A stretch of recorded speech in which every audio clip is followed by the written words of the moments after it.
So in this Design Wizard tutorial video, I'm going to be showing you guys how to edit the text color here in Design Wizard. So once you have Design Wizard open up on your device, what I want you to do is go to the left-hand side of your screen, go to this text button right here and press on that.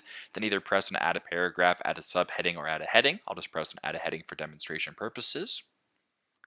I'm then going to make this for you guys a little bit larger and more centered so it's easier for you guys to see. Now, once you're on this screen, what I want you to do actually is just actually press on the text right here.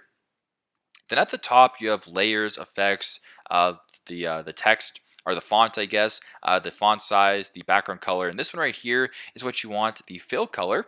Simply just press on fill right here, and if you were to select a color, so let's say we want to press on orange, for instance, it actually just makes the font orange. So if you want to do this maybe for a select, color of font, you can do this right here.